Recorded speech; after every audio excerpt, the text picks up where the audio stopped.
Poštovani slušalci, želim vam dobro veče. Slušate emisiju Luča, prvi program Radio Crne Gore. Sad, uobičajena najava bi slijedila, ali moram da pojasnim.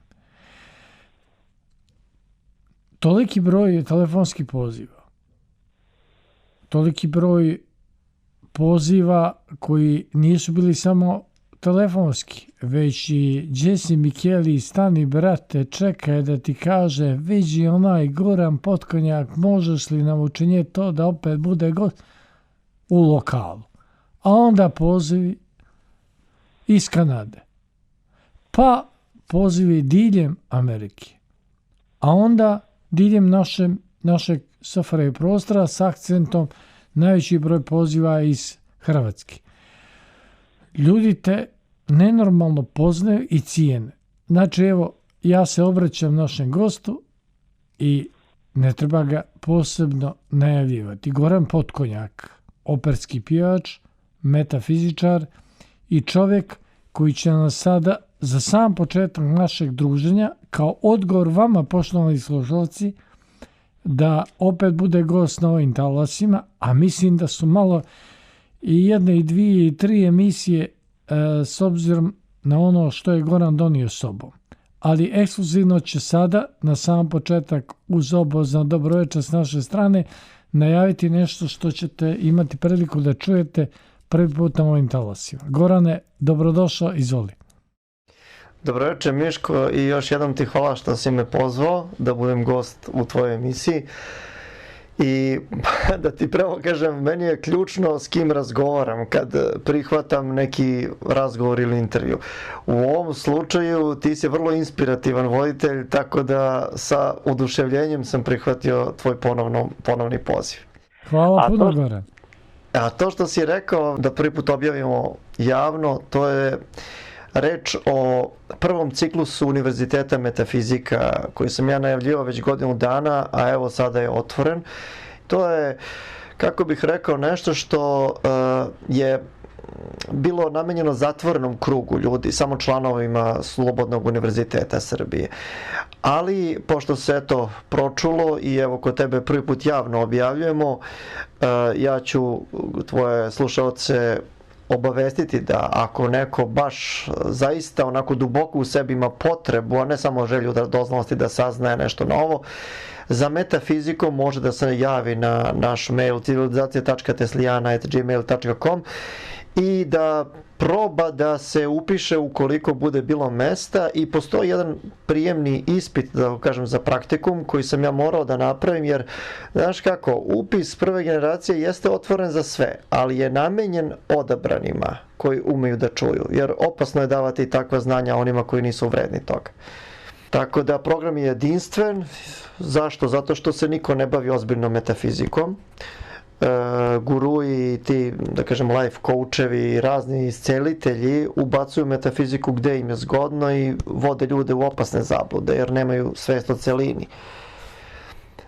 Tu su uglavnom pitanja o kojima će se raspravljati i na predavanjima govoriti kako da ispravimo, recimo, ono što smo programima stekli i što nam oblikuje život, zatim kako da ispravno tumačimo ono što nam se dešava u životu i iznad svega osvešćivanje da je sve što se dešava u svetu oko nas posljedica našeg delovanja i našeg mišljenja.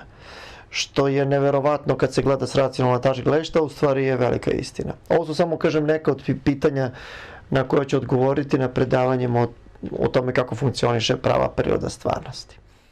Eto, naši slušalci dobili su priliku i da i sami učestvuju u onom što je iz mog ugla na samom početku uz čestitke da se odluči za ovakvu stvar, jedna grandiozna velika stvar za Balkan. Namjerno kažem za Balkan zato što je taj helm, taj uspavani hum, možda se i budi kroz taj tvoj pokušaj da doneseš taj uspavani duh koji je ovom groznom svakodnevnicom na neki način pritisnut, da nema spoznaju vlastitih ciklusa. I zato bih, kada spomenuh već ovaj ciklus tebi sigurno znam ciklus kao operskom pjevaču, poznat ti je sigurno taj ciklus u Vedama koji kaže, ako se ne varam, 4 milijarde i 320 miliona godina, to je kao kosmički ciklus. Ima u Vedama također i ciklus 4 miliona i 320 miliona godina. Ovo te pitam kao operskog pjevača iz razloga što sam primijetio da je ovaj broj 432 izuzetno važan zato što mi se čini da upravo taj štim 432 koji nigdje ne postoji za jednog operskog pjevača dođemo kao pitanje zašto taj standard 432 mijenja se u 440 kad ga evo i u Vedama to su zapravo poruke ciklusa. Zašto nema tog standarda 432? Da li ovaj institut, da li ovaj metafizički pokušaj koji sada radi zapravo 432? Pa na neki način jeste, jer on za razliku od 440 Hz vodi u harmoniju. 440 vodi u disharmonične odnose. Dovoljno toliko. Znate, to je kao da vam neko u rečnik ubaci pogrešnu terminologiju i vi džabe taj jezik govorite, vi ga ne znate da govorite na pravi način. Ne dolazi u rezonancu sa onim koji treba da shvati nešto. Gorane, možda bi lijepo bilo za one koje si na uvodne riječi pozvao i koji će se sigurno rado odazvati i jedva čekati da se negdje ispolji, da nešto čuju i da vide što Slobodni univerzitet Srbije kroz ono što se ti govori ima ponuditi. Lijepo bi bilo samo za uvodnu riječ zašto se prešlo uz pomoć, ako se ne varam, Goebbelsa, ministra propaganda Njemačke, na ove 440 Hz umjesto 432, kao da je u pitanju taj marš, taj standard koji zapravo u Londonu prvi puta 39. drugi puta 53. potvrđen. Zašto, Gorane, misliš da je ovo u pitanju kada su recimo sufi majstori govorili da onaj, mislim da je ovo skoro pacita, nije parafraza, ali tu je negdje, da je onaj ko poznaje tajnu tona 432, poznaje misteriju univerzuma. Tako je. Pa zato što su oni bili jako dobro informisani. Oni nisu bili neki tupoumni fašisti koji su samo maltretirali i ubijali. Znate, iza njih su stajali ljudi koji su jako dobro poznavali mezoteriju, nauku, okultna znanja. I oni su to koristili, naravno, u ovom slučaju za svoje svrhe i svrhe svoje organizacije. I ono što je bila agenda ne nacista samo, to jeste poteklo, da tako kažem, u 20. veku od njih, ali nisu oni ni prvi, niti glavni koji su promovisali tu ideju. To je globalna agenda koja se bazira na mind controlu. Mind control se od Drugog svjetskog rata sveo na medije, odnosno na radio, kasnije na televiziju, i to su bili mediji koji mogu elektronskim putem, uz električnih impulsa, da tako kažem, elektromagnetnim zračenjem, da se izrazim, da prenesu signal koji hoće čoveku, ne samo video i audio, nego i uticaj koji ima na njihovu svest. A pritom sve slike koje se vide i sve i tonovi koji se čuju nisu oni koje mi detektujemo svesno. Postoji takozvani opseg subliminalnih poruka. Te subliminalne poruke su ključne jer mi njih ne registrujemo na svesnom nivou, a one utiču na nas. To se koristi u marketingu za reklame najvećih kompanija, gde mi mislimo da gledamo reklamu običnu i gde smo ubeđeni da mi ne moramo da kupimo proizvod, ali oni vrlo dobro znaju da ako mi pogledamo uopšte reklamu, mi smo već 50% da kažemo skuvani da kupimo taj proizvod. I to je naivnost prosječnog gledalca kada gleda recimo obične reklamne programe misleći da on na njega ne utiče to jer on nije zainteresovan. Ne, na njega i tekako to utiče, samo on toga nije svestan. I da bi se čovekova svest, da tako kažem, stavila u jedan stimulus koji je propustljiviji. Vrlo je bitno da ne bude u rezonanci sa samim sobom, a to se postiže time da se frekvence i uopšte modulacije nameste tako da ne budu u skladu sa zaštitom, kako bih rekao, kao otpornost organizma. Tako otpornost prijemčivosti percepcije, u ovom slučaju naše svesti, se postiže time što se makne frekvencija sa onog prirodnog impulsa, toka, kako bih rekao, koji nas štiti, na rezonancu koja je, kako bih rekao, koja obobara imunitet, da tako kažem. I onda 440 Hz, čak i 442, 3 i tako dalje Hz, zapravo su membrane koje su propustljive, da tako kažem. I naravno da onda mogu da nam serviraju šta god hoće vrlo lako, a da mi ne možemo da dođemo do suštine koju recimo težimo, tipa kraća nam je koncentracija. Nekad je koncentracija bila po 2 sata, u 20. veku po 20 minuta, pa ste mogli i knjigu da pročitate, a danas nema se vremena čak ni da scrollujete naslove samo na internetu. Znači 20 sekundi recimo. To je sve posljedica tih subliminalnih propagandnih alata koji se kroz, da kažemo, medijska sredstva plasiraju javnosti, i onda je kontrola i manipulacija vrlo jednostavna. Onda možete maltene na klik da kažete hoću sad da se desi u ovom narodu to i to, i 90% populacije će biti kao hipnotisano, a neće biti svesni da to nije njihova volja. Će uraditi ono što se od njih očekuje. Da bi se na neki način to spriječilo, da poželimo sreću tom metafizičkom pokušaju koji je korak ispred onoga što i uvijek je bio, što fizika zna ponuditi sobom ili nudi sobom, ali fizika često puta biva žrtva ovih subliminalnih poruka koje ni sama ne prepoznaje. Ali postoji jedan fizičar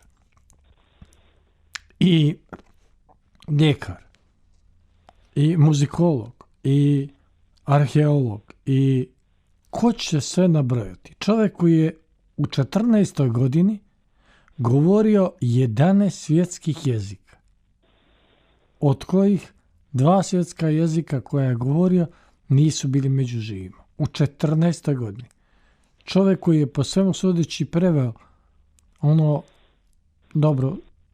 zahvaljujući kamenu iz Rosete, ali on je taj koji je preveo hieroglife. I tu je nastala borba, Champollion nije priznao, ali kasnije kao čovjek koji je bio u Louvru ipak ga je pozvao da dođe, kajući se očigledno i dajući mu prednost.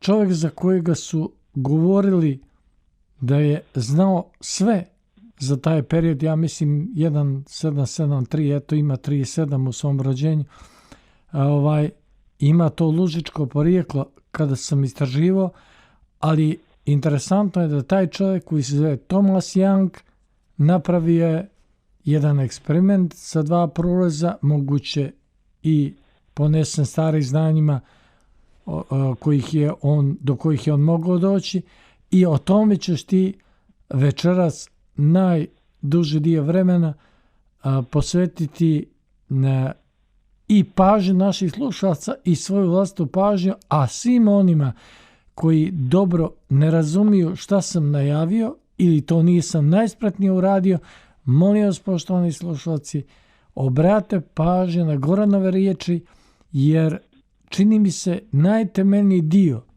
onoga što spava u vama noćas se probudi. Gorane, izvoli. To je zaista eksperiment koji je na mene ostavio jako dubok trag, zato što se kroz njega na velika vrata otvara metafizika, a kroz nju i, da kažemo, istina o prirodi stvarnosti našeg sveta. Thomas Young, koga si pomenuo, malo ljudi zna za njega, da je on zapravo prvi koji je napravio taj eksperiment još 1801. godine, ako se ne varam, i to je koristio samo običnu sunčevu svetlost, vrlo skromnu aparaturu, i eksperiment sam takav i ja izveo, imate čak i na internetu. Ja sam posvetio 2 emisije tom eksperimentu na kanalu Slobodni univerzitet Srbije, ta emisija se zove Tajanstvene posljedice eksperimenta. I to je eksperiment koji su mnogi kvantni fizičari 20. godina ponavljali, ali kažem, on je to 100 godina ranije izveo i tačno je sve ovo što si rekao. Thomas Young je bio genijalan čovjek. On uopšte nije bio neki običan naučnik, fizičar. On je bio i muzičar, on je bio i mislilac kakav danas gotovo ne postoji. On je bio čovjek koji je i na osnovu tumačenja, što si ti rekao, hieroglifskih, ali ja bih dopunio tonskih simbola, jer on je u hieroglifima video tonske znakove, napravio jedan veoma poseban muzički štim, koji je bolji od danas korišćenog ovog pitagorejskog štima, po kome su temperovani svi instrumenti. On je iskoristio takozvanu sintoničku korekciju, tako se zove, ona vodi poreklo još iz drevnog Egipta. Da pojasnim, oni su imali veće frekventni razmak u opsegu velike terce. Znači interval C i E nije onaj koji mi čujemo na današnjim temperovanim instrumentima. Kod Pitagore su molska i durska terca recimo u disonanci, a kod Egipćana nisu bile. Durski akord C, E, G, na primjer, je u disonanci sa molskim C, S, G. Ali da ne pričamo sad o tome, to je kompleksna priča. Drugo, ono što si pomenuo također vrlo je značajno i ljudi ne znaju o tome, čak neki koji se bave egiptologijama. To je da je Young bio prvi čovjek koji je zapravo dešifrovao u potpunosti egipatske hieroglife, a posle je preuzeo, odnosno da ne kažem pokrao Champollion. Young je to uradio tako što je preveo rozetu sa demotskog pisma. Rozeta je zapravo kamena stela koja je pronađena u Egiptu i koja na sebi sadrži 3 teksta. Jedan je na hieroglifima, drugi je na demotskom pismu ispisan, a treći je ispisan starogrčkim. I Young je preveo rozetu koristeći se hieroglifima i demotskim pismom. Zapravo demotsko pismo je preveo i to je trebalo zataškati jer je to staro pismo vrlo slično onome koje su koristili narodi sa naših prostora, što nije bilo zgodno jer bi neko mogao da poveže stvari, jel? Onda je politički podoban naučnik Jean-François Champollion uradio posao kako treba i ispalo je da je Champollion dešifrovao hieroglife. Slično je zvanična nauka prihvatila kao validni dokaz i Schliemana da je otkrio Troju, a Schliemann je bio nikakav ozbiljan naučnik, nego vrstan biznismen i menadžer, vrhunski stručnjak, da tako kažem, za prevare. Šta je zapravo uradio? Dakle, pošto su na steli iz rozete uklesani, kažem, hieroglifi i demotsko pismo i grčko pismo, on je samo koristeći se Youngovim otkrićem uporedio hieroglife sa grčkim jezikom i prevodom demotskog, a ne kao Young samo sa demotskim, i služeći se Youngovim prevodom potpuno je lako, upoređujući najjednostavnije, saznao šta piše na hieroglifima. To jest preveo, to jest navodno, kako zvanično stoji, dešifrovao hieroglife 1822. godine. A demotsko pismo je bilo delimično fonetsko, a delimično slikovno. To je ipak, da ne kažem, bitna stvar. Ali dobro, da ne pričamo sad o Youngu u tom smislu, da se vratimo na ono što je tema ovog razgovora, a to je taj, kako bih rekao, ključan eksperiment. Posle Thomasa Younga eksperiment su izvodili mnogi. Ponavljali su i krajem 19. i početkom 20. veka Ingram Taylor i Paul Dirac i Davison i Germer, potom i Joseph Thomson. A 20. godina su rezultate eksperimenta definitivno potvrdili takozvanu de Broglievu tezu da je svetlost istovremeno i čestica i talas. Šta to znači? To znači, kad bismo se zapitali svetlost neki zrak kojim lete nekakvi sićušni paketići mase ili šta, kako kaže Newton, tu je načinjena prva terminološka greška. Naime, svetlost nema dualnu prirodu, nego ima dve manifestacije. Dakle, on može biti talas potencijalnih mogućnosti, a može biti i čestica. To jest materija koju je moguće detektovati. Sad, kvantni fizičari su primetili da postoji neka skrivena zakonitost iza tog ogleda u koju je umešan sam eksperimentator. I kako kaže John Wheeler, fenomen, odnosno pojava, nije fenomen dok ne posmatramo fenomen. Što znači pojava ne može da se odigra ako je neko ne posmatra. I sad, kako bih rekao, gde je tu, zbog čega je to sad bitan toliko eksperiment da bi ga vredelo objasniti šta su njegove implikacije zapravo. Ja neću objašnjavati sada ceo eksperiment, kažem, mogu da vide u okviru moje emisije detaljno objašnjen kako funkcioniše eksperiment. Ja ću sada govoriti samo o onome šta je značaj toga i zbog čega je taj eksperiment toliko stvari neverovatnih otkrio. Prvo bih morao da kažem da ljudi misle da su eksperimenti kvantne fizike, kao i klasične fizike, egzaktni, očigledni. Međutim, to nije slučaj. Ovde eksperimenti nisu egzaktni i zasnivaju se samo na posrednom opažanju i zaključivanju na osnovu priznatih postulata. Dakle, ovo je slično misaonom eksperimentu. Zato je kvantna fizika nastala kao posljedica razmišljanja kvantnih fizičara koji su bili zapravo teoretski fizičari. Tu nema mehanike, čak i oksimoron kvantna mehanika. Jer ni u jednom eksperimentu vi zapravo ne možete da vidite foton ili elektron, a ne možete da vidite ni talasnu funkciju. To su samo hipotetički modeli koji oni uzimaju zdravo za gotovo, a zapravo oni posmatraju efekte onoga što je priznato u njihovom konceptu stvarnosti kao ponašanje takozvanih subatomskih čestica. Dakle, naučnici nemaju nikakav direktan kontakt sa njima i nemaju dokaz da uopšte postoje, nego po efektima koje tumače, oni smatraju da su oni stvarni. I tu je problem eksperimentalne nauke. Možete vi da posmatrate i zvezde i planete ko što rade astronomi na nebu, ali u svojoj ograničenosti vi tumačite ta svetla na nebeskom svodu kao zvezde ili kao planete od nekog čvrstog loptastog materijala i tako dalje. To su puka nagađanja.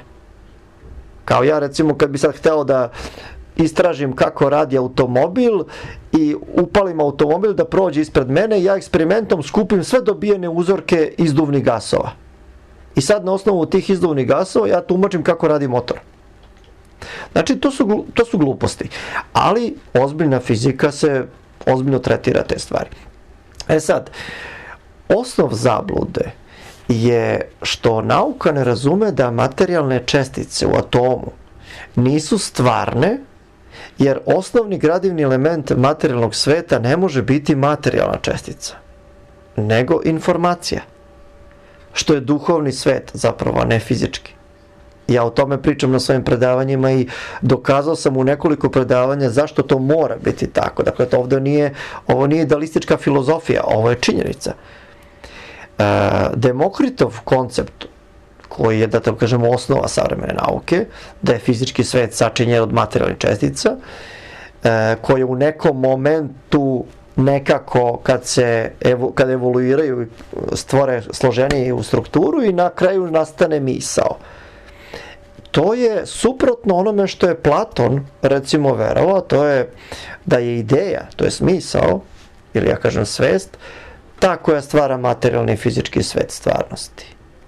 Platon je zaista verovao da je sve svet ideja, jer, kako on kaže, ne postoji broj, ne postoji krug, linija, sfera, već samo nesavršene apstraktne forme koje doživljavamo kao objektivne.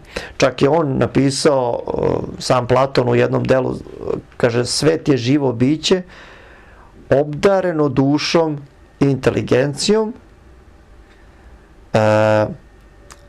jedno vidljivo živo biće koje sadrži sve ostale žive entitete u sebi, koja su po prirodi povezana, to jest njoj srodna, otprilike tako je rekao. Naučnici naše ere svoje postulate dokazuju matematikom, a opet gubi iz vida da matematika prvo nije prirodna nauka, iako se danas površno smatra.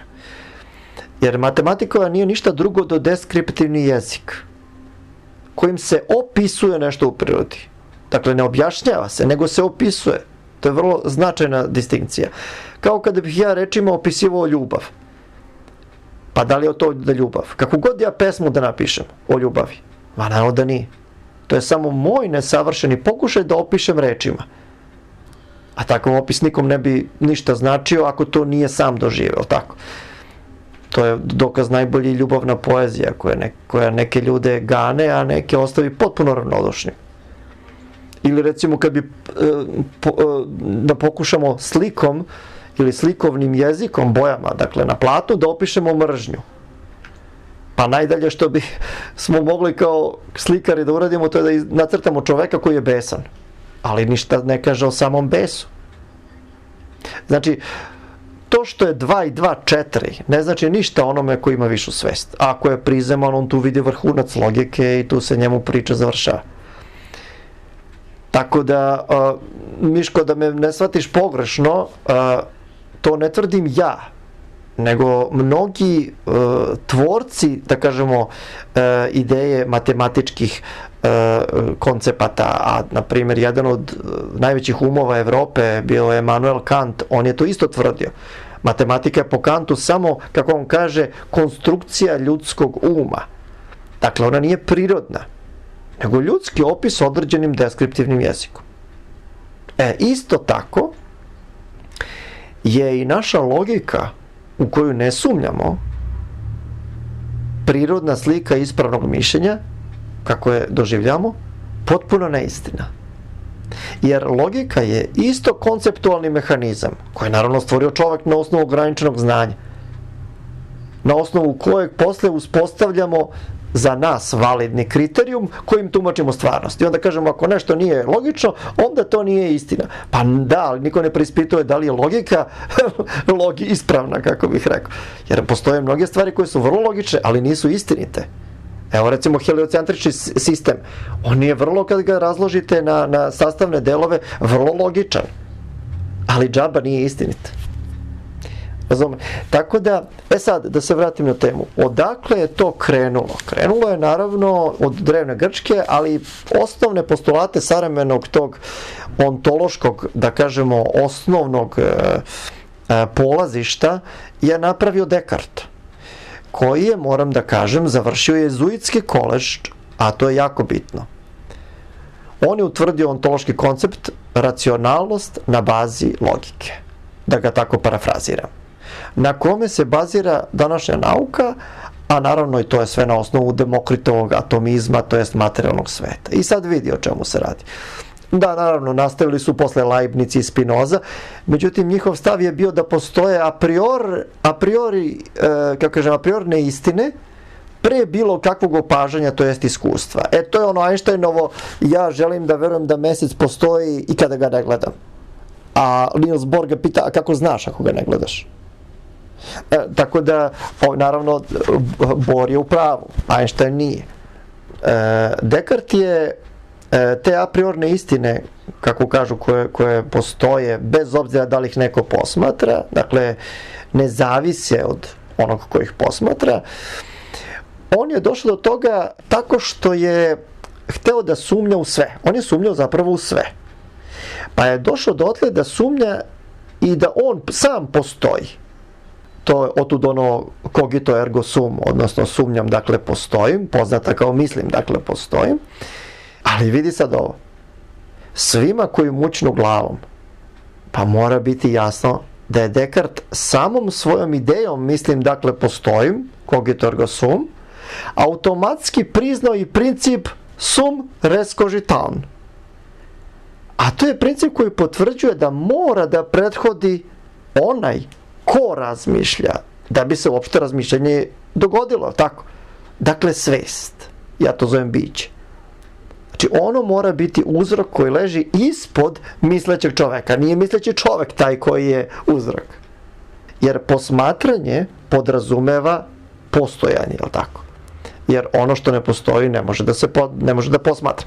A postojanje podrazumeva posmatrača, to jest svest.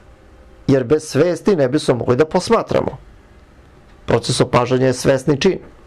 Dakle, sopstvenom svešću stvaramo postojanje sveta oko sebe. I to je moja teza koju nisam ja otkrio, to je hiljadama godina još ranije dobro poznato na istoku, u njihovoj filozofiji i hinduističkoj i budističkoj. Oni to znaju, njima je to jasno kao dan. Pa budisti smatraju suprotno od Dekarta.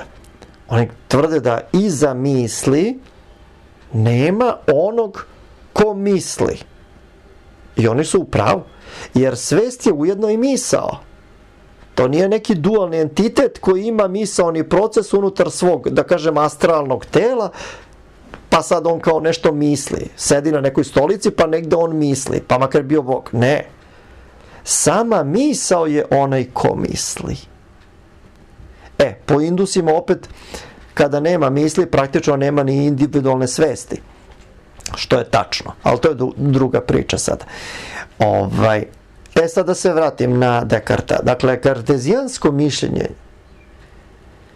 je, ja bih tako to rekao, primitivno filozofsko znanje. A naročito po pitanju dualizma, koje takođe on, da kažemo, afirmisao, gde je jasno razgraničeno da postoji um i telo. Zašto je to opasno i zašto je to velika zabluda? Pa zato što nigde se ne govori da su oni jedno, nego su oni dve funkcionalne celine koje kao sarađuju, što je kardinalna greška u shvatanju. Poreklo je iz, naravno, teološke doktrine, jer crkva, iz koje, kažem, potekao i on i za koju je radio, proklamuje istu ideju već vekovima, da postoje duh i telo, što zapravo nije istina. Postoji samo duh, a telo, uopšte fizičke manifestacije ili čitav pojavni svet su unutar duha, znači manifestacija koja pritom nije realna. Sad, Dekart je to saznanje temeljio na čulnim senzacijama, verujući da signali iz spoljne sredine koje dobijamo putem čula su jedno i imamo misli, to je nešto drugo, koje se na osnovu tih podataka stvaraju i formiraju sliku sveta. I to deluje ovako jednostavno kad odemo u školu i kad nam kažu kako funkcioniše naše telo, naša čula, naše misli, to nam deluje sve potpuno normalno. Međutim, to nije tako. Ali je Dekart ispustio glavni element između tih čulnih signala iz spoljne sredine i samih misli. Ispustio je posrednika, to jest tumača, to jest svest. Taj podatak koji mi dobijamo iz spoljne sredine u obliku nekog signala, zvučnog, vizualnog ili kakvog god stimulansa, neko treba da interpretira, ali tako, kako bi mu dao značenje. I time postala informacija o umu. Tek tada mi imamo misao koja ima neki smisao. Dekart to nije video, a to je najvažniji faktor. Sad, na višem nivou metafizičkog tumačenja stvarnosti je zapravo on ujedno i kreator tog spoljnog sveta, jer se subjekt i objekat generišu fokusom istovremeno. Ali to je, kažem, posebna priča o kojoj ću već upućenima koji su pratili moja predavanja da govorim na tom kursu. Ovako bi bilo jako opširno da sad objašnjam to. Dakle, da se vratim, problem današnjih naučnika što su upali u ćor sokak i kvantna fizika takođe, i oni su upali u ćor sokak, je što oni hoće da napreduju u spoznajama, ali da se koriste mehanicističkim postavkama na materijalnom nivou shvatanja, koji su zasnovani na čulnoj percepciji kao realnoj. Pa to je budalaština. Dakle, oni se ne odriču paradigme kauzaliteta od dna ka vrhu, to je kada, kako kažem, verujete da pojavni svet ima nesporan kvalitet stvarnosti, da je sačinjen od materijalnih čestica. Mada opet i te materijalne čestice znamo da su dokazali da su atomi u suštini praznine. Pa znači ni one nisu čvrste, ali kad vidimo stolicu, opipamo, onda ćemo kažemo kako nije stvarna, pa viš da je čvrsta. Pa jeste, ali od čega je nastala? Od atoma. A sastavljene od atoma koji nemaju ništa sem praznine.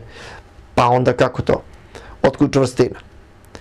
I oni tu onda ulaze u komplikovane objašnjenja koja se tiču brzine kretanja tih elektrona i tako dalje, što naravno nije istina.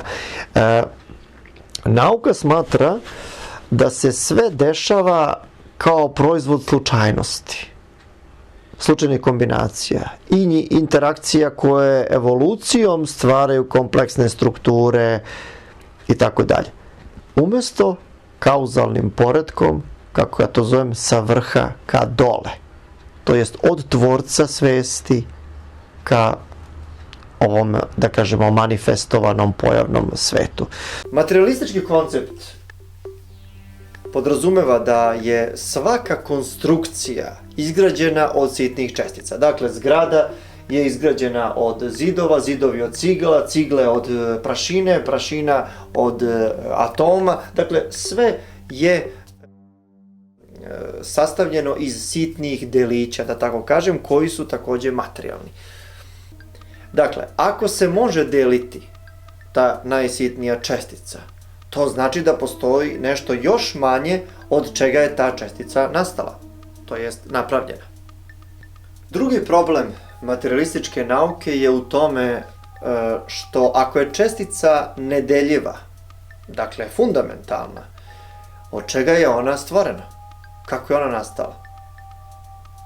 I ona mora da ima sastavne elemente. A i da je tako, ostaje nam pitanje bez odgovora u kakvom prostoru je egzistirala ta tačka pre nego što je eksplodirala i stvorila prostor.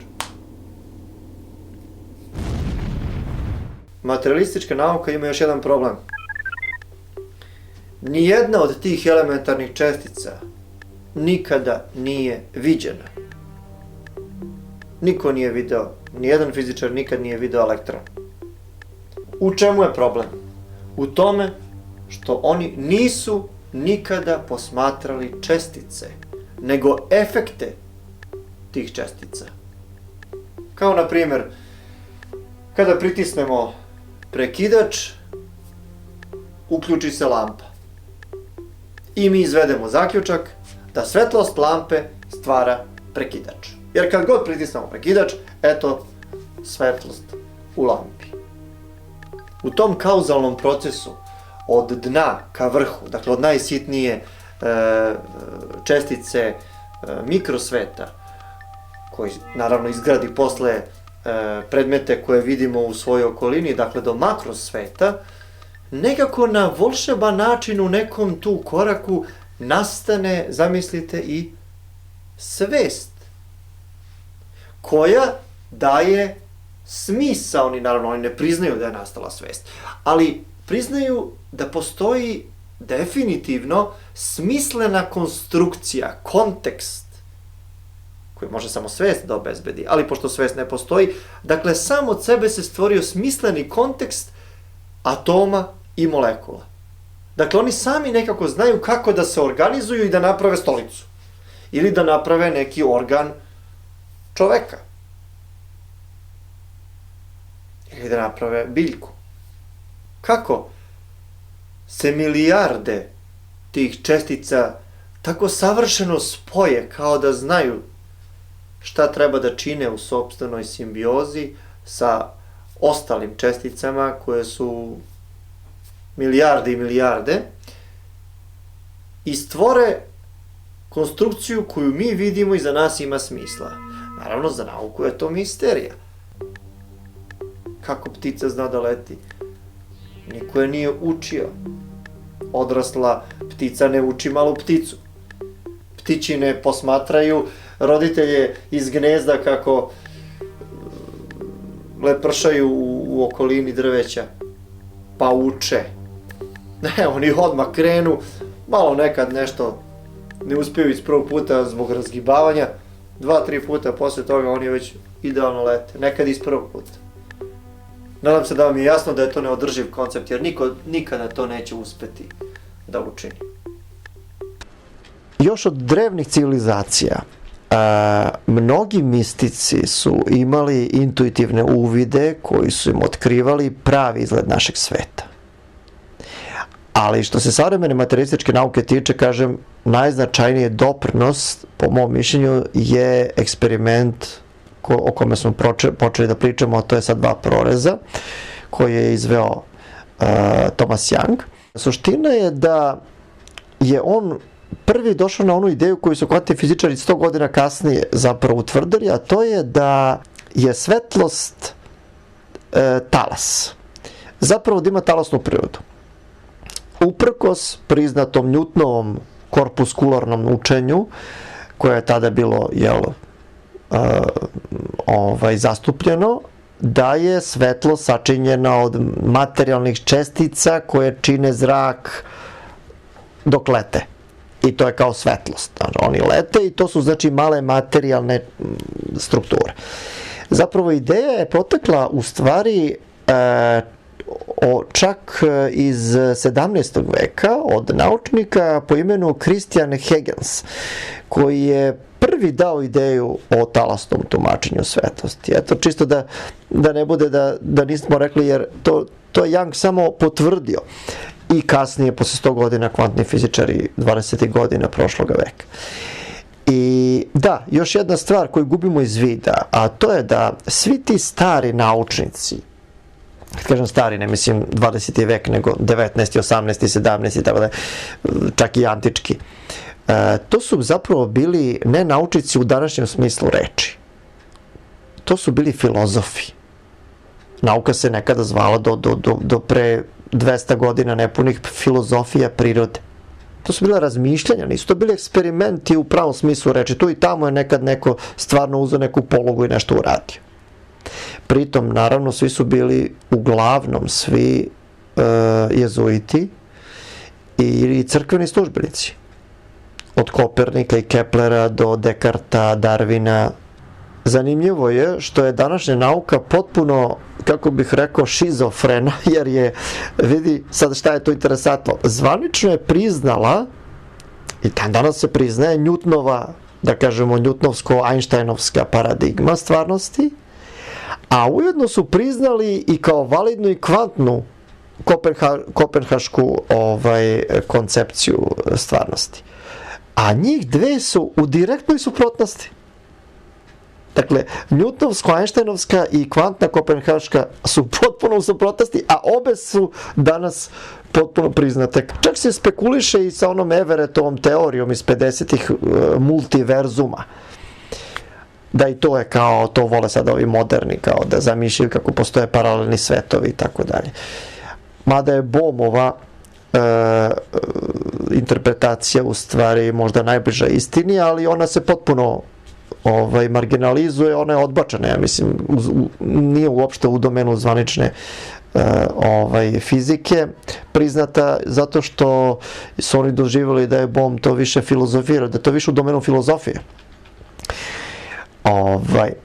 Dakle, suprotno Newtonovom stavu da predmeti postoje, bez obzira da li neko zna za njih, kvantno tumačenje je dokazalo suprotno. Objektivna stvarnost ne postoji van opažanja svesti.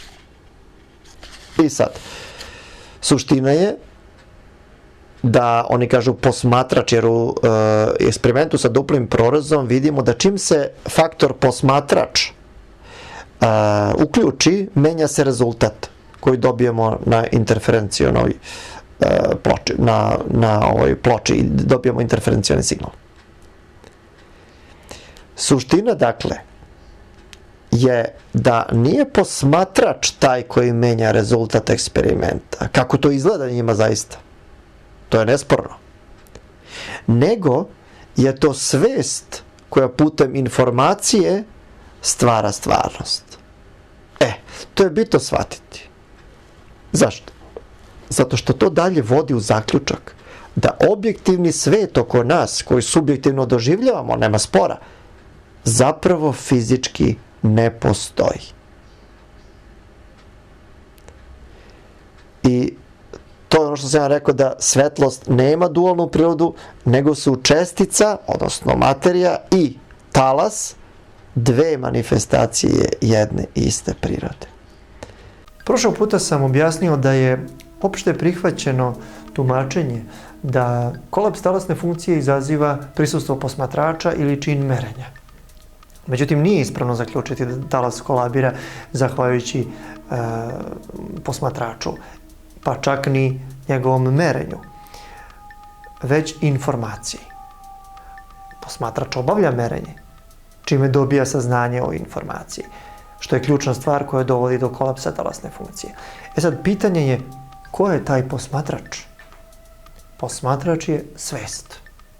Ipak podsjećam da samo prisustvo posmatrača koji ima svest ne proizvodi kolaps talasne funkcije, jer on može da bude usredsređen na potpuno nešto drugo i da ne registruje ono što opaža. Tada talas neće kolabirati iz stanja superpozicija.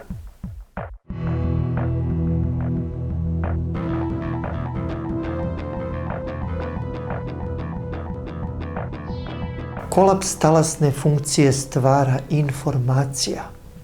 Ako nema informacije, neće biti kolapsa. Zato Einsteinov miš neće načiniti kolaps samim svojim prisustvom. Razlog rasprava o tome kako se foton transformiše iz talasa u česticu leži u pretpostavci da foton ima fizičku formu pre nego što ga posmatrač observira. Kvantni fenomen nije ni talas ni čestica, već je suštinski nedefinisan do trenutka merenja. Kao što je ispravno rekao filozof Berkeley, postojati znači biti percipiran. Kao i Wheeler, i John von Neumann je znao da kolaps talasne funkcije izaziva ljudska svest. Eugene Wigner je također rekao da je sadržaj svesti ultimativna stvarnost. On je shvatao da je svest posmatrač i da ona urušava talasnu funkciju. Ali se i zapitao, kako ja znam da sam živ? Ajde da kažemo ovako, gde je nauka zapravo zapela? Zapela je u tome što su rezultati ovog eksperimenta toliko neverovatni da fizičari nisu mogli da prihvate sve implikacije onoga što je taj eksperiment pokazao i moraju da odbace ono što ne bi da odbace, a to je verovanje da postoji objektivni materijalni svet izvan njih. Na taj korak nisu spremni ni danas, kao što ni pre 100 godina, i zato ne može da se makne fizika ni kroz kvantni koncept, o ovom Newtonovskom, Einsteinovskom, to nećemo i da pričamo. Dakle, kvantna fizika se zasniva, da podsjetim, na kvantu kao najmanjoj nedeljivoj, kako kažem, energiji. Jer Planck je prvo ustanovio da postoje kvanti, a onda dolazi Einstein koji se na to vrlo vešto naslanja i tvrdi da svetlost ima kvantnu prirodu. Sad, Einstein je onim svojim fotoelektričnim efektom za koji je dobio Nobelovu nagradu, pošto je za specijalnu teoriju relativiteta nije moguće dobiti, nije mogao dobije Nobelovu nagradu za nešto što nije moglo da se dokaže, a teorija relativiteta je nedokazio. Tako da je on, da bi bio Nobelovac, njemu je dat za fotoelektrični efekt. I sad, na osnovu tog fotoelektričnog efekta on je pomislio da se svetlost sastoji od elementarnih čestica nosioca svetlosti, to jest fotona, jer foton je kvant elektromagnetne prirode. I to je ona Newtonovska priča, korpuskularna priča. Šta sad? Pošto su nekako odredili da foton ima neki svoj momentum, momentum je impuls, dakle proizvod mase i brzine, on je zaključio da su fotoni materijalne čestice. Pa je tako došlo do zaključka da je i svetlost materijalna, jer se sad sastoji od tih materijalnih čestica. Ali kvantna mehanika je pokazala upravo suprotno.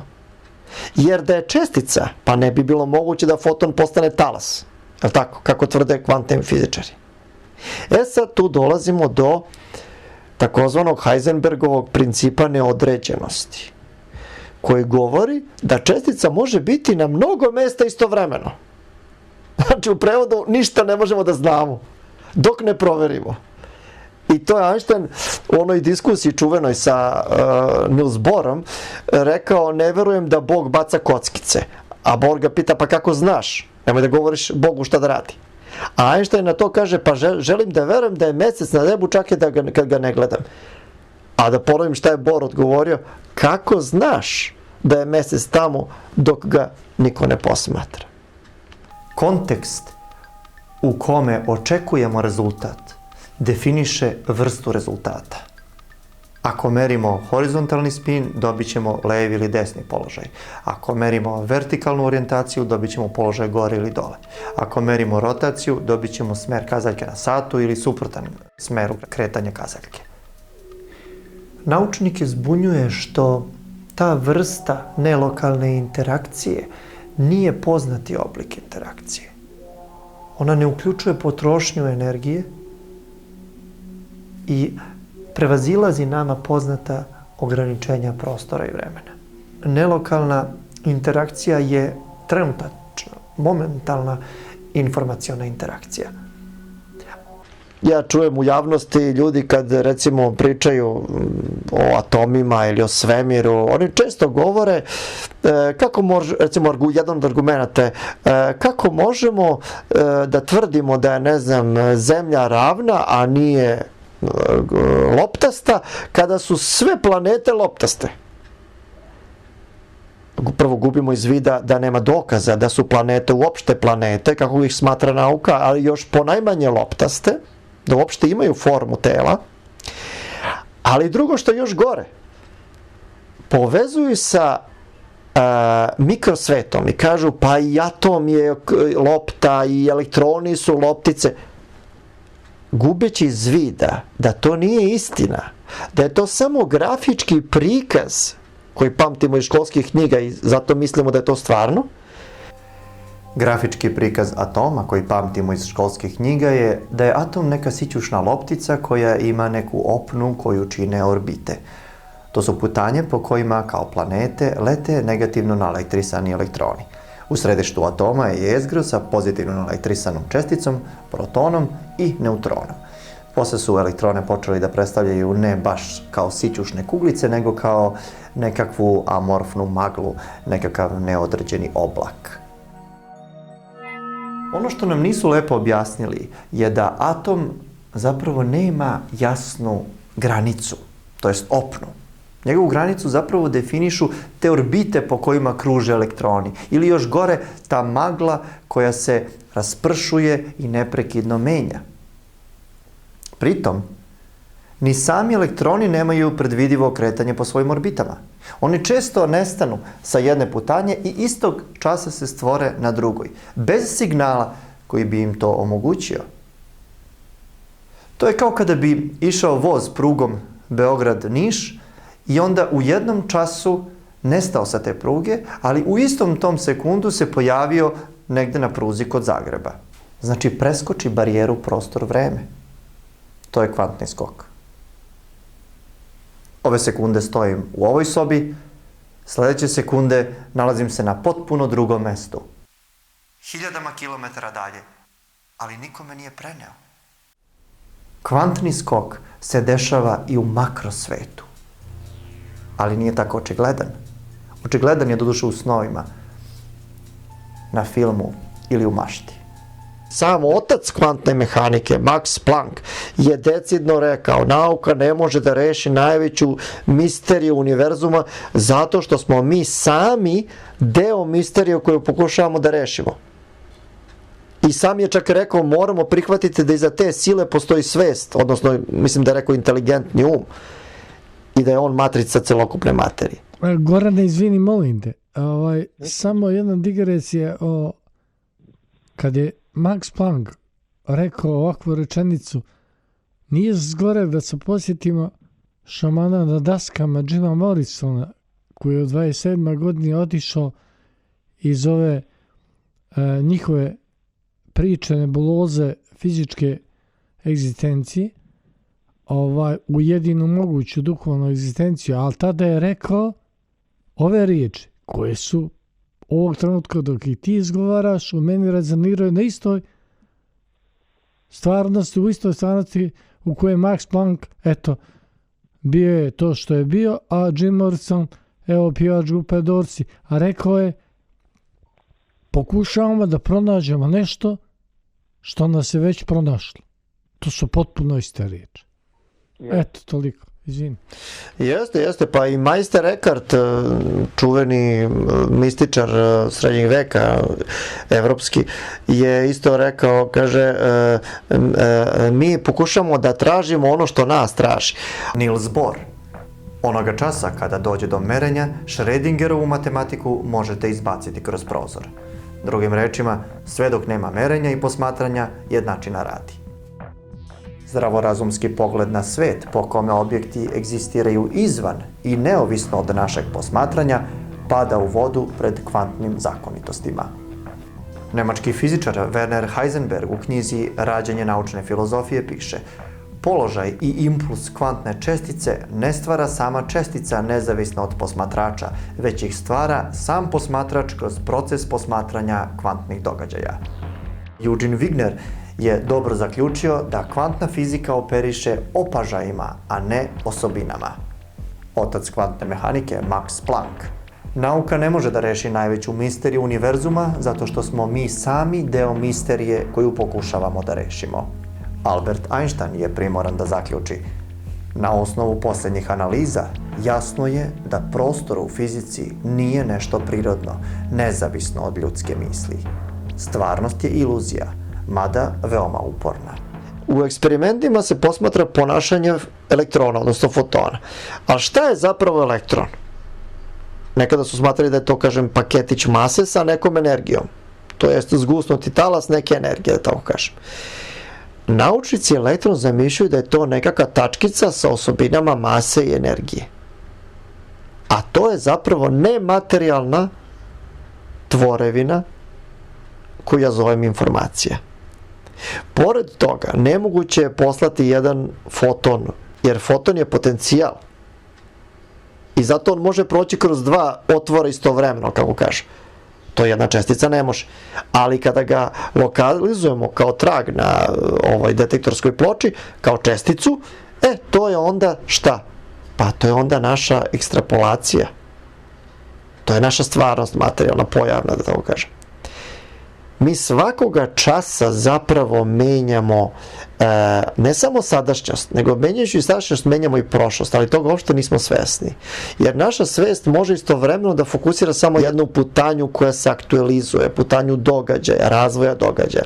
I zato mi ne možemo nikada da budemo svesni alternativnih, ja to zovem bivših varijanti koje smo napustili. Sećamo se samo linearnog toka u kome smo mi trenutna posljedica. Tako da promenom stanja, to jest informacije u onom trenutku sada, dakle, kad, na primjer, saznate rezultat neki, sve ostalo se retroaktivno usklađuje sa tim. Jer sistem teži usklađenosti. A vidi se u tome što zakonitost ne sme da se naruši. I tako sam sistem sebe, da tako kažem, održava. Ako je, na primjer, evo, uzet ću primjer da se jasnije to razume. Ako je, na primjer, rezultat interferencijska slika na detektorskoj ploči, to znači da vi nikakav podatak nikako nećete moći da nađete kroz koji otvor prošao elektron, odnosno foton. Ako pak sistem zna da imate neki podatak negde sačuvan, odnosno da ćete moći da dođete u posed njega, da saznate, uvijek ćete dobiti deterministički rezultat. To je kao ja kad tebi kažem: Miško, ajde nemoj da gledaš šta ima u ovom ormanu, recimo ne znaš šta ima u tom ormanu. I kažem, nemoj da gledaš, nemoj da otvaraš vrata i da vidiš šta ima u ormanu. Ti ne možeš da znaš šta ima i za tebe su sve mogućnosti različite u opciji. Da li su tu cipele, da li je tu neki predmeti, da li su tu, ne znam, garderoba, ti ne znaš šta je. Ali ono časa kada otvoriš i aktualizuje se pojavni svet, to ti je na detektorskoj ploči čestica. Ti imaš definisano. Oni misle da dok se ne otvori orman, zna se tačno šta je u ormanu. Zna se ako je neko drugi znao. Ali dok nema posmatrača koji je to registrovao prvi put, dok ta informacija ne postoji, ne postoji mogućnost da se sazna, to je samo kvantna supa. Sve mislite da postoji prostorija u koju nikada niste ušli, niti znate šta je u njoj? Čemu služi? Apsolutno nemate nikakvo predznanje. Pre nego što vam se otvore vrata, imat ćete isti stepen verovatnoće šta ćete unutra videti. Slično kao u slučaju mikrosveta. Jer dok ne otvorite, vi nemate ideju šta ćete tamo naći, šta ćete tamo zateći, šta ćete tamo aktualizovati u realnosti. Tako da oni naučnici koji tvrde da probabilistička priroda stvarnosti funkcioniše samo u mikrosvetu, mnogo greše. Isto toliko je ista zakonitost prisutna i u makrosvetu. Samo što mi to ne možemo da primetimo. To nama nije očigledno. Razlika između makro i mikrosveta ne postoji. Sem u našoj svesti. Kvantno tumačenje dokazalo je suprotno Newtonovom stavu da predmeti postoje bez obzira da li neko zna za njih, odnosno da li ih opaža. Objektivna stvarnost ne postoji van opažanja svesti, nadam se da je sada svima to jasno. I suština je da nije posmatrač taj koji menja rezultat eksperimenta, nego je to svest koja putem informacije stvara stvarnost. Dakle, informacija je tu glavni faktor. Šta je poenta? Poenta je da ono na što usmerimo našu pažnju, čega postajemo svesni, postaje stvarnost našeg sveta. Ali, Gorane, izvini, molim te, u fizici, kvant, to je riječ kvantum, koliko, to je zapravo najmanja količina neke fizičke veličine uključena u interakciju. Ali pazi paradoks, kaže najmanja količina. Kako može on znati, koji to kažu, da je nešto najmanja količina? Najmanja količina iz ugla posmatrača, ali također u odnosu na ono o čemu ti govoriš sada, kvant je vezan za nešto što je čvrsto tijelo. I onda se pojavljuje foton. Ali u ovoj interakciji sa tim čvrstim tijelom koje ne postojeće suštinski u odnosu na duh, javlja se jedan paradoks u odnosu na to što mi posmatramo, zapravo smo mi sami. Mi ne utičemo na eksperiment, mi smo zapravo eksperiment. Tako je.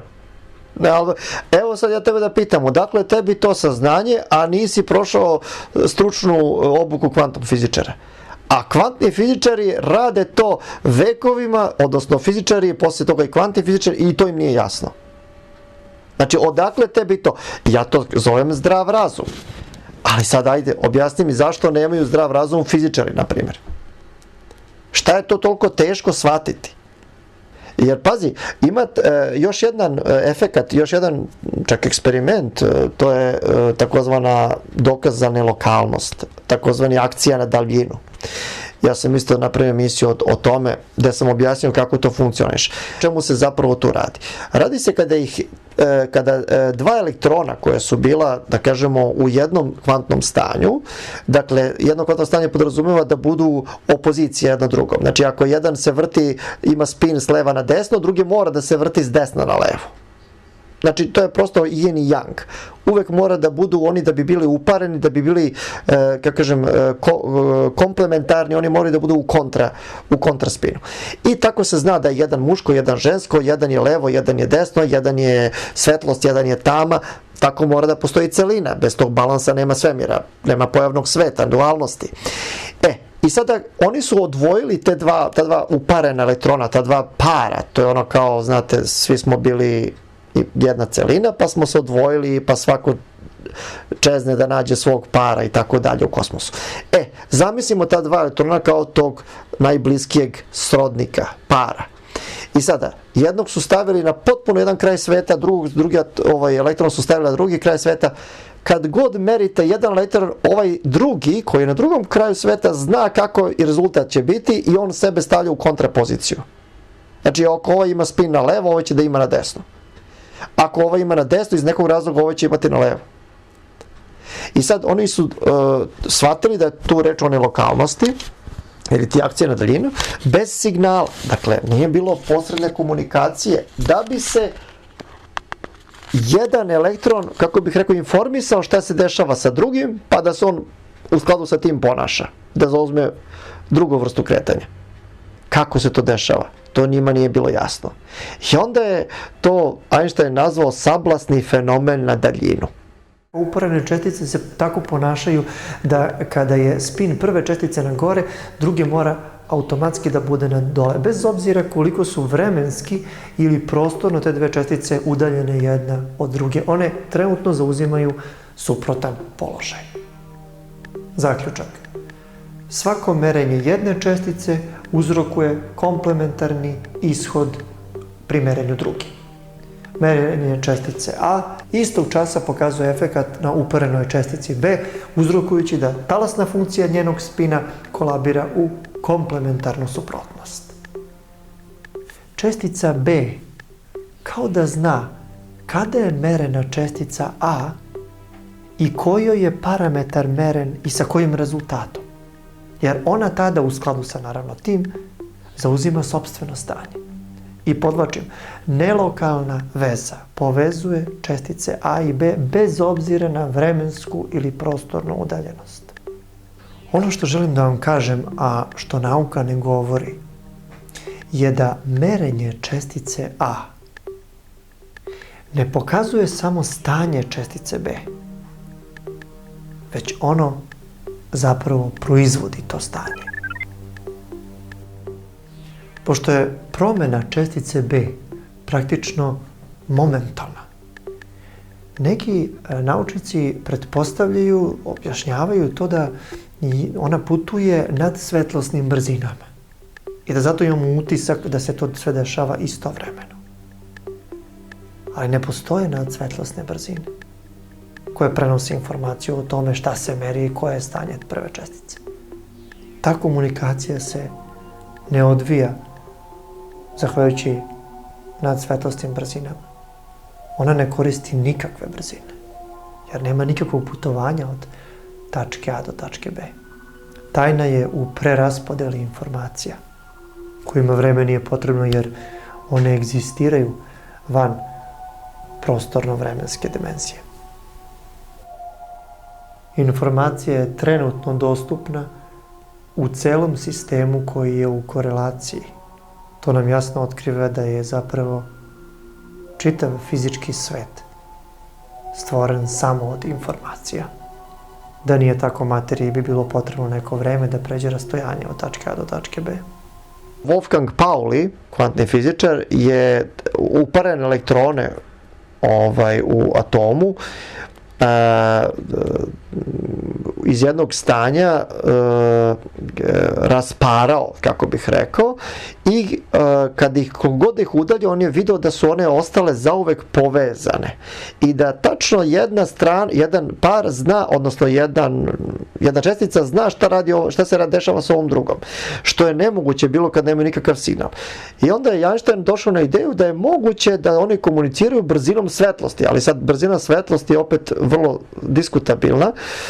Zašto? Zato što je brzina svetlosti po Einsteinu 300.000 km u sekundi najbrže, nešto što može da putuje najbrže kroz etar, odnosno kroz, da kažem, univerzum.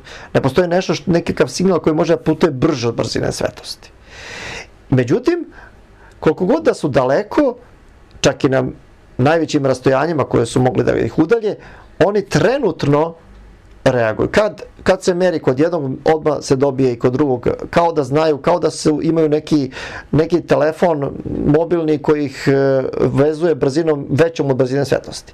I sad, oni su shvatili da postoje još brže brzine od svetlosti kojima oni komuniciraju, ali oni nisu shvatili u stvari šta je tu suština.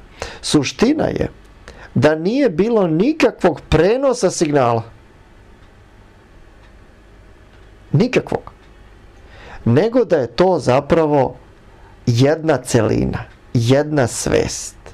Gorane, izvini, molim te, ali ta uparena čestica morala je nastati iz jedne priče, iz jedne čestice. Tako je. Ako je nastala iz jedne čestice, nastala je iz jedne iste stvarnosti. Znači da je taj trenutak koji oni nazivaju prenosom informacije, ako se ta sumanuta varijanta stvarnosti koja se naziva prenos zaboravi, dobija se samo informacija. A informacija je ono što je trenutno, jer živimo u vremenu koje mora spoznati sebe da je ono samo to što izgovara, sama informacija. Ali Pauli, kojega si spomenuo, samo kratko da ti kažem ono što ti znaš, a naši slušalci može biti interesantno, da je on bio kod Carla Gustava Junga i da su zajedno napisali knjigu, da ne davim, ali on je elektronu dao to 4. svojstvo i obratio mu se sa spinom, a spin je zapravo vrtloženje o kome ni fizičari ništa ne znaju, a taj vrtlog posjeti me na onaj sanskritski vrtlog i na onu riječ koja oblikuje stvarnost. Znači, Pauli toga trenutka kada donosi ovo kao zaključak, on zapravo biva pacijent kod Carla Gustava Junga i zajedno formiraju jednu istu stvarnost koju ti sada ovdje prelijepo elaboriraš, a to je da je i psihička i fizička varijanta stvarnosti, to je fizički eksperiment u fizici Paulijevog i Jungova priča o arhetipama, jedna ista stvarnost. A znaš li, Miško, kad si već pomenuo Junga i Paulija, oni su zajedno radili na istraživanju jedne teme. Da li znaš na kojoj temi su radili? Radili su na temi koja je po moje procjeni, a izvini za mogućnost što je sublimiram u ovu rečcu koja možda neće pojasniti ono što ti tražiš kao odgovor sa moje strane, to je 137. 137 je za mene carska rečica koja je broj sobe u kojoj umro sam Pauli.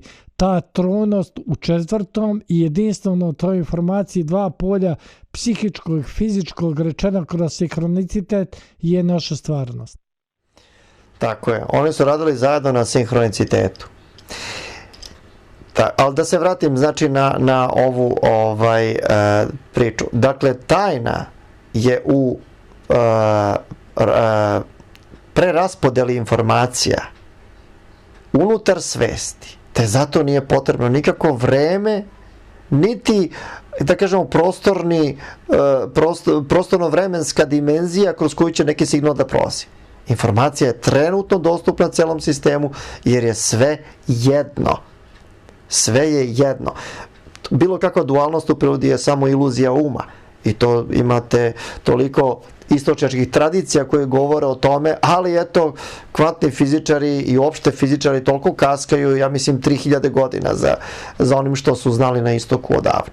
Ono što je interesantno, to je da Einstein nije se hteo da prihvati taj Heisenbergov koncept neodređenosti, princip neodređenosti, pa je zato 35. godine odlučio da dokaže da ipak postoji objektivan svet izvan nas. Einstein nije želeo da prihvati Heisenbergov koncept neodređenosti, pa je zato 1935. godine sa kolegama Nathanom Rosenom i Borisom Podolskim hteo da doskoči tom principu, da tako kažem.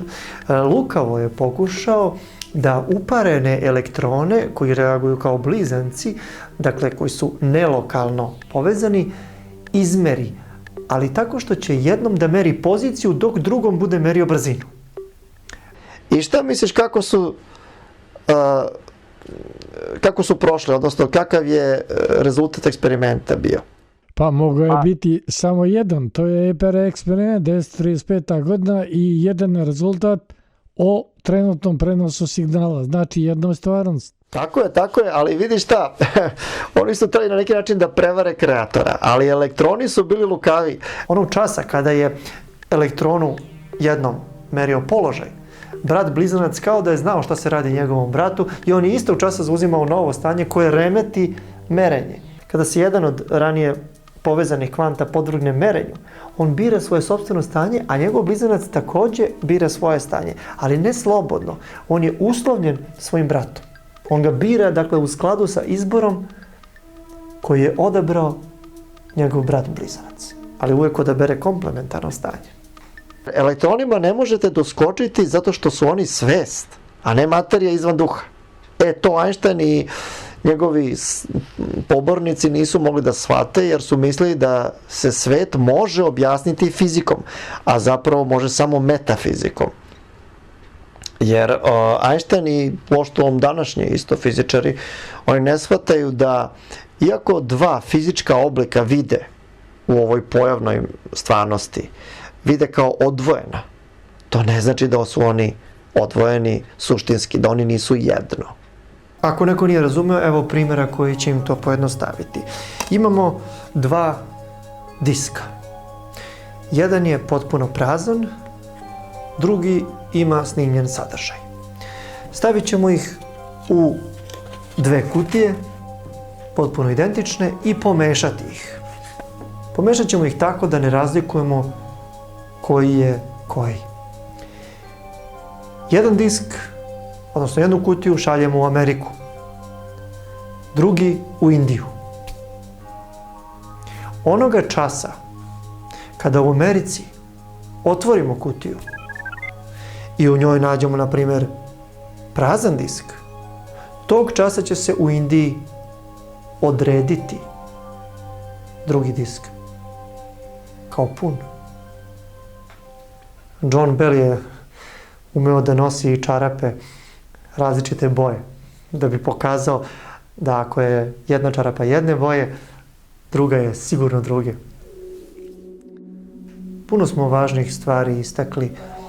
Jedna od njih je da zakonitost ovog sistema teži uređenosti. Živi svet je najbolji primjer te povezanosti. Živi organizam je izuzetno koherentan. Svi njegovi delovi su i multidimenzionalno, dinamično i gotovo u trenutnoj korelaciji sa svim ostalim delovima tela. To realno nije moguće u fizičkom svetu bez signala, bez posrednika, bez direktne veze kroz dimenziju prostor-vreme. Svi vrlo dobro znate da šta se desi jednoj ćeliji ili organu, to saznaju i druge ćelije i organi. Organizam je koherentan i sa svetom koji ga okružuje. Šta se desi u spoljnoj sredini, reflektuje se na neki način i u unutrašnjosti organizma. Prema zvaničnoj biologiji, milijarde ćelija svakodnevno umre i ponovo se rađa. Preko 10 miliona svake sekunde, tako kažu. Da li bi one mogle međusobno da se usklade, da nema te nelokalne povezanosti? Važno je i to da ovaj eksperiment potvrđuje također još jednu vrlo značajnu stvar, a to je da vreme i prostor ne postoje realno, već samo u umu. Jer ne može se govoriti o putanji kretanja kvantne čestice u, da kažem, u tom euklidovskom prostoru, kao što se u njutonskoj klasičnoj mehanici to čini, kada se opisuje kretanje tela. Zato se kvantnim kompjuterima danas ništa suštinski neće postići, iako ih na sva zvona afirmišu, reklamiraju i polažu nade i tako dalje. Ja o nelokalnosti sam govorio u jednoj emisiji koja isto je vrlo interesantna, ako nekog zanima ova tema, zove se Skrivena priroda stvarnosti. Vidi sad šta je to interesantno, da ta kvantna kopenhaška nije jedina. Postoji i teorija, odnosno tumačenje Hugh Everetta, pomenuo sam, to je fizičar sa Princetona, koji ima teoriju paralelnih svetova. Po njemu postoje, kako kažem, u svom prostoru postoji jedna istorija. Istovremeno. Recimo u jednoj istoriji, u jednom svemiru je Hitler pobedio u Drugom svjetskom ratu, u ovom nije, u nekom trećem možda nije ni postojao. Sve to od globalnih do individualnih događaja. O multiverzumima je čak i Steven Weinberg isto pisao i on zastupa tu teoriju i danas mnogi fantaziraju na tu temu. Naravno nije tačna teorija. Postoji i treće tumačenje koje je napušteno, pomenuo sam, to je od Davida Bohma. On je shvatio, a prvenstveno zato što se družio sa filozofima i to Krishnamurtijem, shvatio je da pravi uzrok iza ove pojavne stvarnosti postoji, ali u dimenziji koja je duhovna. Samo što je on to nazvao implicitni red postoji, za razliku od ovog eksplicitnog reda, a to je pojavna, odnosno ova manifestacija fizičkog sveta. Ono što najviše zbunjuje obe strane su tajanstveni zakoni koji funkcionišu iza pojavne stvarnosti. A to ne možemo shvatiti racijom.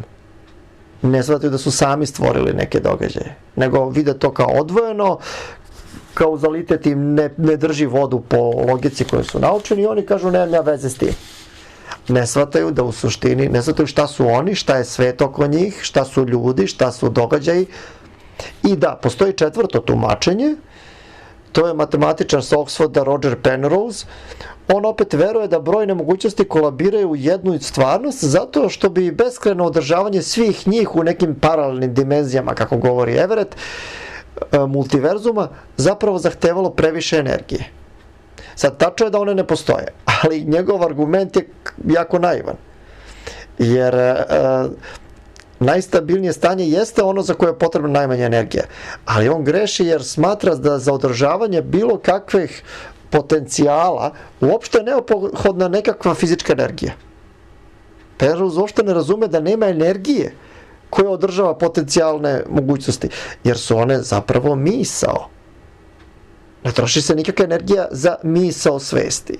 One čak i kada su aktualizovane ne troše energiju, jer se tvorevina sastoji isključivo od informacije. Vi ćete reći možda ne, materijalni svet troši energiju neku fizičku. Pa da, ja ću vas pitati, ali kad ste u snu imate isto materijalni svet, odnosno privid materijalnog sveta, koje je kvaliteta isto kao u budnom stanju, tako? A da li troši neku energiju? Ne troši nikakvu, jer to je vaša misao dok spavate i sanjate. Ista stvar, sad samo napravite analogiju. Tako da, eksperiment sa dva proleza zapravo pokazuje da nije stvar u posmatraču ili aparatu merenja, nadaj Bože, nego u spoznaji podatka koji su izmereni. Ja to kažem u informaciji. Dakle, talasnu funkciju ne obara ni sama namera, još manje proces merenja, nego informacija. A namera, ona samo stvara potencijale mogućnosti. Ono što je recimo velika zabluda, takođe nauke, je to verovanje da postoji u stvarnosti talasno kretanje. Jer i u tom eksperimentu se govori o talasnom kretanju. Ali gube iz vida ljudi koji nisu upućeni da su ta talasna kretanja, odnosno detektovanje talasnog kretanja, to su zapravo samo pretpostavke. Evo recimo, na makro svetu se to ne primećuje, a iste zakonitosti postoje. Ja ću dati ti primjer. Na primjer, ako vidimo čoveka sa praznom kesom koji ulazi u prodavnicu, a okrenemo glavu na neku drugu stranu, a posle ga 2 minuta ponovo pogledamo i vidimo kako taj isti čovjek izlazi sa punom kesom hleba. Znači, mi između nismo vidjeli šta se dešavalo. I mi ćemo onda verovati da između te dve informacije on kupio hleb u prodavnici. To je sasvim logično, tako? Međutim, gubimo iz vida da je to naša pretpostavka na osnovu mogućnosti i vjerojatnoće. Što ne mora bude istina. Možda je čovjek preuzeo kesu od nekoga. Dakle, naš izbor u ovom trenutku utiče na ono što se već dogodilo, rekao sam, u dalekoj prošlosti. Jer prošlost se generiše iz trenutka observacije, to jest sadašnjosti, jer sadašnjost je jedina stvarnost. Mi nemamo egzistenciju, niti ćemo ikad imati, niti ikad postojala van sadašnjosti. Tako da i ta priča o Big Bangu, koji inače smislio takođe jezuita Lemaitre, svešteno lice, negde početkom 30. godina, taj Big Bang ima, u stvari, na metafizičkom smislu je on istinit. On na fizičkom smislu nije istinit, jer se podrazumeva kako u neka pradavna vremena, u vremenu, u nekoj dalekoj prošlosti, pre ne znam koliko milijardi godina, svemir nastao tako što se desio taj događaj. Ne, taj događaj se nikad nije desio. Ali Big Bang se zapravo dešava u sada. Uvek u sada. To je Big Bang. Sad, ajde da ne idem sad na tu stranu, pošto da bi priveo priču koju smo počeli za ovaj kvantni eksperiment i njegove posljedice, teo sam još nešto da kažem, sad mi je pobeglo iz glave. Evo, dok se sjetiš tog detalja koji ti je sada pobegao iz glave, samo da posjetim na Lemaitrovu priču i na čovjeka koji je to odbacio, Albert Einstein, i nije nikako želio da prihvati to što je Lemaitre govorio, ali jedan trenutka prisutiš jednom njegovom predavanju nakon niza godina, Albert Einstein se iz zadnjeg reda javio i rekao da je slušao jednu predivnu priču koja mu sada zvuči potpuno logično. Izgleda da iz te probitne nelogičnosti i odbijanja, iz te druge stvarnosti, logičnosti prihvatanja, stoji jedna druga muka. A ta muka je pouka svima nama da toga trenutka što te svijest u kojoj se nalaziš natjera da poimaš, to ponudiš, ako imaš ime, rating, težinu, to postaje stvarnost za one koji usvoje tu informaciju. Niti je u prvom trenutku Einstein bio pravo, niti je u drugom trenutku Einstein bio pravo, niti je Lemaitre kao priča, nastavak crkvene priče, također bio pravo. Pa da li je to kvantna dihotomija, da li se zapravo događa nešto što je tako jednostavno za ispratiti, a teško je ne dobiti Nobelovu nagradu, nego je odbaciti i ne prihvatiti tu stvarnost u kojoj stvarnost njihovog dokaza je zapravo dokaz njihove stvarnosti. Pa to je više konstatacija nego pitanje, ali mislim da bi se složio u potpunosti s tim što si rekao. Jer vidi, trud da se razume da fokus svesti aktualizuje stvarnost i da, kako kažem, sve ono što mi vidimo i percipiramo je zapravo pod fokusa naše svesti. Nije toliko strašno. Koliko je strašno implikacija ako treba u skladu sa tim da živimo. Jer šta to znači? To znači da sve što imamo u prošlosti, što je generisano iz fokusa sadašnjeg trenutka, je zapravo nešto što sutra može da izgleda drugačije. A pritom još strašniji uvid što to nije stvarnost. Naša prošlost nikad nije bila stvarnost. Mi imamo sećanje, mi imamo sliku, imamo napis, ali to je ono što smo dobili u pojavnom svetu iz časa fokusa. On nije imao egzistenciju u stvarnom vremenu prošlom, da tako kažem. I to je jako lako shvatiti ako shvatite sve ostale ove stvari, ali ako sad bubnete samo to će vam biti kao neko ludilo, to nema onda logike. Međutim, to je zaista istina. I to je pravi razlog zašto je naučnicima tako teško da shvate implikacije ovog ogleda sa dva prolaza. Jer se negira deterministička objektivna stvarnost. Eksperiment je zapravo dokazao da mi ne živimo u objektivnom svetu.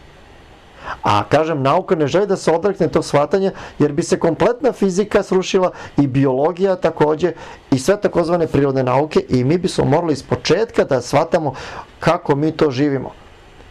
A to je da mi egzistiramo u virtualnom svetu, a materijalni i fizički svet realno ne egzistira.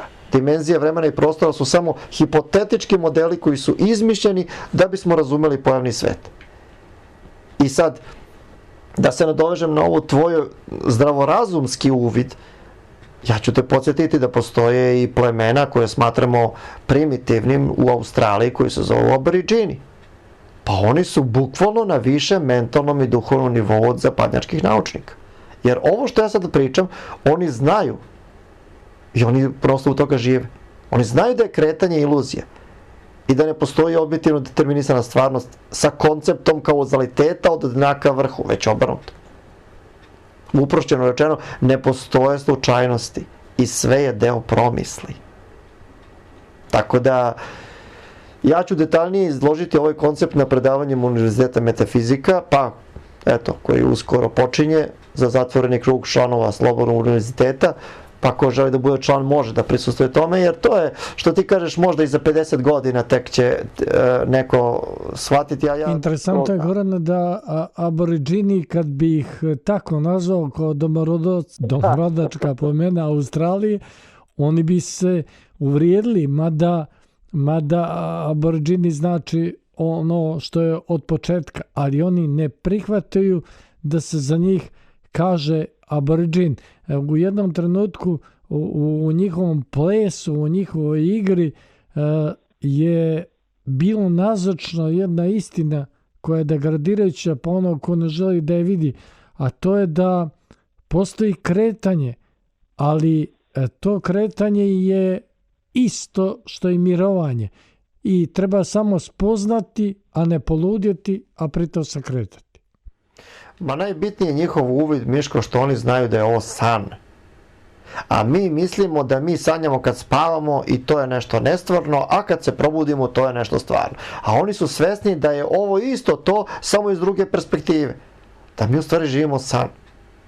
Pa ti znaš da oni kad recimo im umre čovek, oni naprave obred sahrane, naprave nekoliko dana žalosti. Ali posle toga, oni zabranjuju da se više pominje ikad taj čovek koji umre. Zato što on nije umro za njih. Pa Isus je rekao, ostavite mrtve mrtvima. Što on je rekao, dajte, sećajte se, mislite na mrtve, obožavajte ih na svake godine, dajte im pomen. Ne. Zato što nema smrti, oni nisu stvarno mrtvi. Ali nas zvanična nauka, a i religija uče da su oni stvarno mrtvi i da je tu gotov kraj njihov i da mi sada možemo da se slikamo dok ih ne vidimo kao duhove, kad mi umremo i tako dalje. To je jako primitivan koncept. Ima tu istine, ali je to jako primitivno i daleko od istine. To zrnca istine koje tu postoje, a to je da smo mi stvarno duhovna bića, to je tačno. Ali to je najmanje važno. Ljudi kada bi znali da smrt ne postoji, da oni umiru svake noći, kad izgube svest, pa mi bismo na sve gledali drugačije. A onda bismo razumeli zašto se kaže da je jedan život jedan dan. Ili da inverziju napravim. Jedan dan je ceo naš život.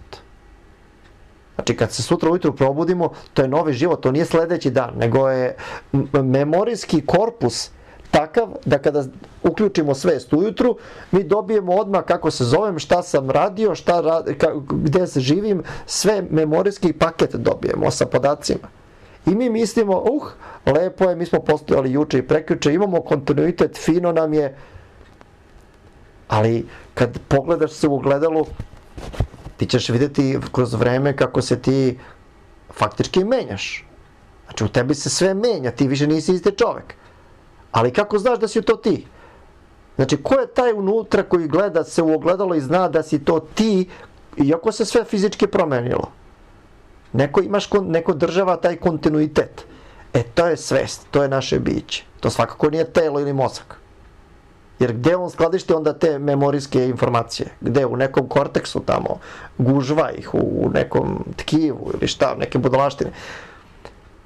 Što kaže ovaj filozof Bertrand Russell, kaže, ja stanem ispred ogledala i podignem rukom šešir. Ovde dižem ja šešir, ali ko diže u ogledalu? Sad, treba meditirati na tu temu, da bi shvatio šta je u stvari on time rekao.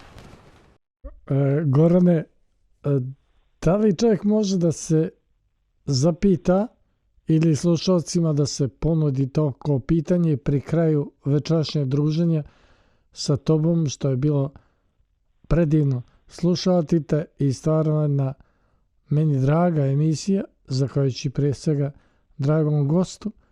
Da li mogu naši slušalci da se zapitaju da je recimo jedan Thomas Young, to je 1773. godina, da je jedan Everett kojega si sad pomenuo, to je 1957. godina, da li jedan Einstein koga smo pominjali, to je 905. 915. da ne pominjemo Milivu Maravić i njen doprinos, da li kada pominjemo aboriđine, one od početka, kada pominjemo, pa da li je jasno onome ko prima informaciju da je to polje koje je izbušeno našim poimanjem vremena zapravo neko ko bi mogao nazvati se mentorima magima, a tako sam ih u knjizi namjera oslovio, mogu se prepoznati. Recimo ta kopenhaška grupa i koja je sjedala na drvenim stolicama, u drvenim klupama,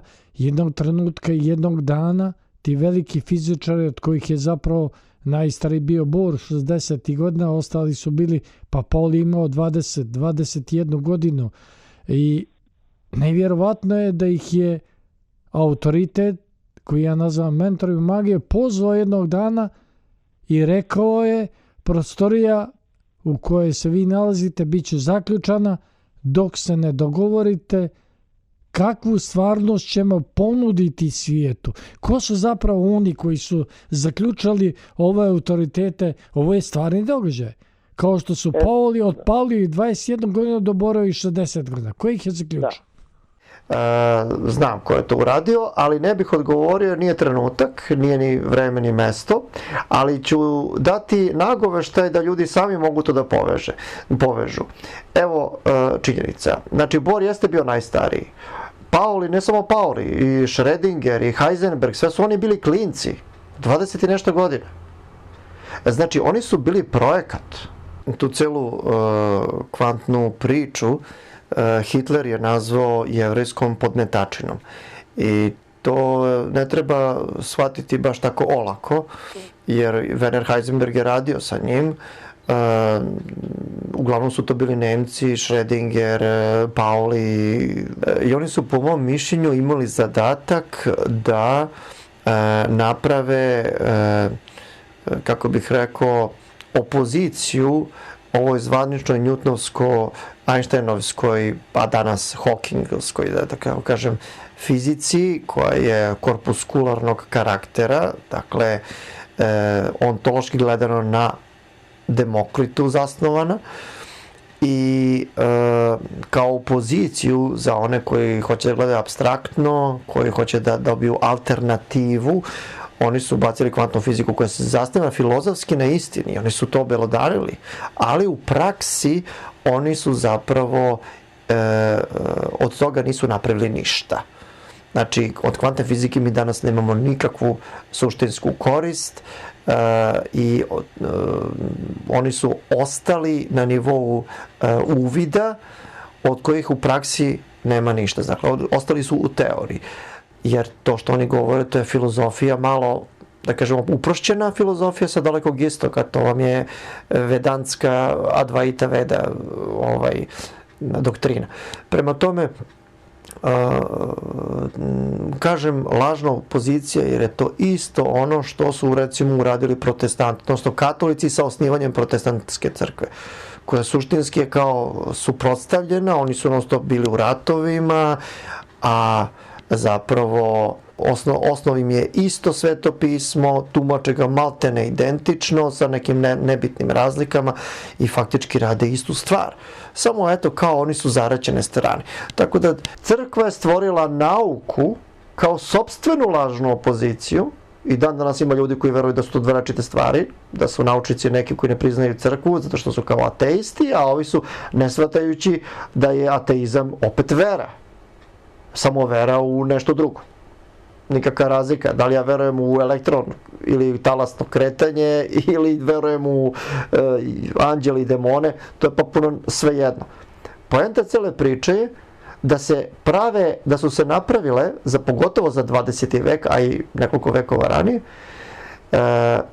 2-3 puta da ljudi, koje su na izgled potpuno različita, da ljudi mogu da izaberu, ako im nije srodno jedno, da im bude srodno drugo, ako ne vole nauku, onda nek idu u religiju, ali tako da oba puta budu pod kontrolom iste strukture i da vode ljude u istu zabludu. To je suština. Ta suština zna da zaboli kada se dođe do tih vrata, kada ti je potrebna ayahuasca da bi prošao neozlijeđeno kroz ono što se naziva suština i s one strane sreo sebe koji se također gleda u ogledalo i razmišlja, ako ja pomjeram ovaj šešir, da li sam ovo ja s ove strane koja se zove stvarnost. Ova naša stvarnost koju sada živimo i ova naša istorija koja je istore, ljepši termin je povijest, u jednoj knjizi koju sam našao na obali Morače u Depadegen tvrđavi, pored Morače, tu je bio jedan časovničar i u toj knjizi koju nisam našao da je neko nekada citirao, pa ću iskoristiti priliku da se toga čovjeka koje sam zapamtio tako što sam tu knjigu nakon smrti tog časovničara iz te ruinirane kuće u kojoj je sve bilo pokradeno, pohabano, dao doprinos krađi i otuđio tu knjigu, a to je knjiga Radomira Orlinskog. Radomir Orlinski 1936. kaže ovako, i to je šlagvort za tvoj odgovor za kraj našeg današnjeg druženja, kaže: sve u jednom, a jedno u svemu, po svemira čudesnom sistemu. Pazite, 1936. godine čovjek koji nema u obrazovanju mogućnost da pojmi jednotu o kojoj večeras pričam. Evo, ja bi, ako mogu, citirao jednog od tih mladih kvantnih fizičara koji je rekao nešto što ja sve sumnjam da je to njihovo bilo, zato što su više mladi da bi stekli iskustvo. To je neko njima dao na uvide, a oni su to trebali da promovišu. A on je rekao jednu sjajnu stvar, citiram: nije važno videti ono što još niko nije video, nego pomisliti ono što još niko nije pomislio u vezi sa onim što svako vidi. I mislim da je to ključ za razmišljanje u pravom smeru, za otvorenost uma. Eto, neka taj citat, koji je zapravo verzija koja može da postakne nekoga da se primakne onome što krećeš sada u Beogradu sa pričom koja se zove metafizika, opet na noge lagane, i ako uspiješ, dovoljno će biti za kraj ovog druženja da ti kažem ono što ja mislim, otvorena srca. Ja mislim da ti ne znaš ko si. Jer da znaš ko si i kakve genijalne stvari si donio, ne bi te zbunili oni koji tu stvarnost koju si ponudio ne prihvataju, zato što misao koju rađaš ne mogu da rode. Oni su dijelovi citata koji je namenut od onih koji zaključavaju vrata. A ti si, Gorane, slobodan čovjek. Puno ti hvala za večerašnje gostovanje na talasima Radio Crne Gore. Hvala, Miško, i svaki sljedeći put ću se vrlo rado odazvati tvom pozivu. Beskrajno hvala, svako dobro. Poštovani slušalci, slušali smo gospodina koji se zove Goran Potkonjak, Slobodni univerzitet Srbije. Ja vam toplo preporučujem, bez ijedne note koja bi uvela u pjesmu ili strofu, makar koja bi rezonirala na nečemu što je moje potrebe ovog trenutka, već stav onoga što se naziva univerzalan duh, prepoznati nešto što taj duh rađa, a što je iznad onoga što smo nazvali prosjek u erekciji ili genijalnost. Iznad toga je večerašnji naš gost Goran Potkonjak. Želim vam svako dobro, posjetite Slobodni univerzitet Srbije.